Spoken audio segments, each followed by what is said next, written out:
नमस्कार। मैं कनकलता झा आज आप लोगों के समक्ष हिंदी व्याकरण का एक सबसे महत्वपूर्ण पाठ लेकर उपस्थित हूँ। वाक्य। वाक्य के बिना हम अपने भावों को, विचारों को दूसरों के समक्ष रख ही नहीं सकते।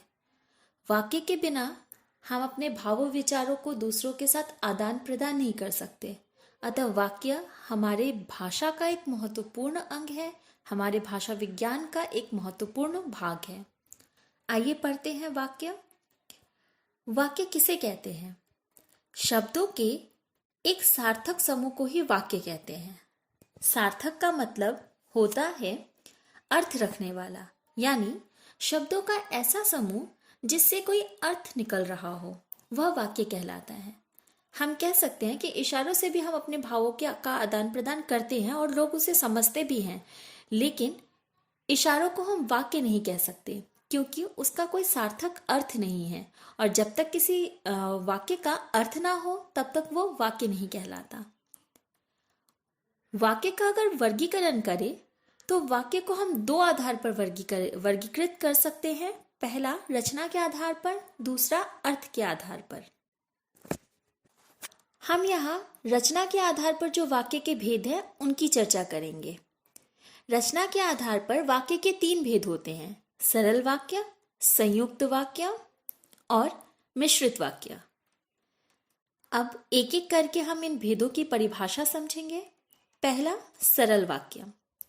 ऐसा वाक्य जिससे एक ही क्रिया एवं एक ही कर्ता होता है, या जिस वाक्य में एक ही उद्देश्य एवं एक ही विधेय होता है, वे सरल वाक्य कहलाते हैं। जैसे मैंने खाना खाया, मैं सो रही हूँ, मैं पढ़ रही हूँ। इस तरह के वाक्य में कर्ता एक ही है, कर्म भी एक हो रहा है, यानी उद्देश्य और विधेय दोनों एक हैं, और जब दोनों एक होते हैं तो ऐसे वाक्य को हम कहते हैं सरल वाक्य। जो अगली परिभाषा हमारी है वह है संयुक्त वाक्य।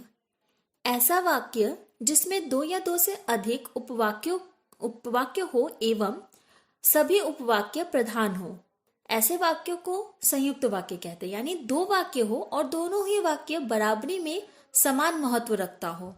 जैसे कि वह सुबह गया और शाम को लौट आया। उसका सुबह जाना भी उतना महत्वपूर्ण है जितना कि उसका शाम को घर लौट आना। इन दोनों वाक्यों में समान महत्वपूर्ण भाव प्रकट हो रहे हैं। दिन ढल गया और अंधेरा बढ़ने लगा। दिन का ढलना और अंधेरे का बढ़ना दोनों ही बराबर रूप से महत्वपूर्ण है। आगे परिभाषा पढ़ते हैं। इसकी अगली परिभाषा है, अगला जो भेद है वह है मिश्र वाक्य। ऐसा वाक्य जिसमें सरल वाक्य के साथ साथ कोई दूसरा उपवाक्य भी हो, यानी एक वाक्य महत्वपूर्ण हो, उस पर आश्रित एक दूसरा वाक्य हो, उसे ही हम मिश्र वाक्य कहते हैं। मिश्र वाक्य की रचना एक से अधिक ऐसे साधारण वाक्यों से होती है जिनमें एक प्रधान वाक्य होता है, दूसरा उस पर आश्रित होता है। जैसे कि हम कुछ उदाहरणों से इसको समझेंगे। जो औरत वहां बैठी है वो मेरी माँ है। एक प्रधान वाक्य है और उस पर आश्रित एक दूसरा वाक्य है। बादल घिर आए हैं, शायद वर्षा होने वाली है।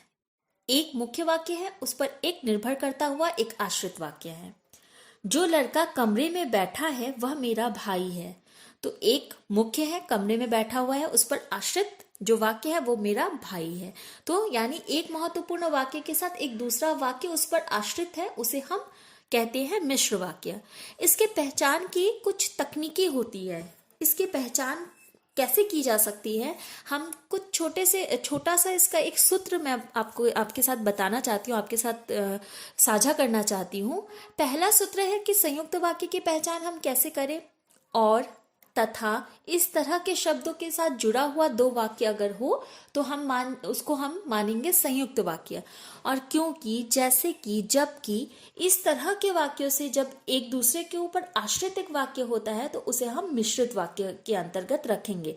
अब यहाँ प्रश्न कैसे बनता है, कुछ वाक्य दिए जाएंगे आपको, जैसे कि मैं यहाँ पर कहूँ मैंने खाना खाया या सीता सो रही है। इन वाक्यों को आप बताएंगे कि इन वाक्यों में ये सरल वाक्य है या संयुक्त वाक्य है या मिश्रित वाक्य है। आपके प्रश्न भी ऐसे बनेंगे, कुछ वाक्य दिए जाएंगे और आपको उसकी पहचान करनी है, जिसका सूत्र मैंने आपको बताया, और, तथा, हो, तो संयुक्त वाक्य, क्योंकि, जबकि, तथा की, जैसे कि, इन तरह के शब्द अगर हो तो वो होंगे मिश्रित वाक्य। और अगर साधारण सा एक वाक्य होगा तो वो आपका होगा सरल वाक्य। धन्यवाद।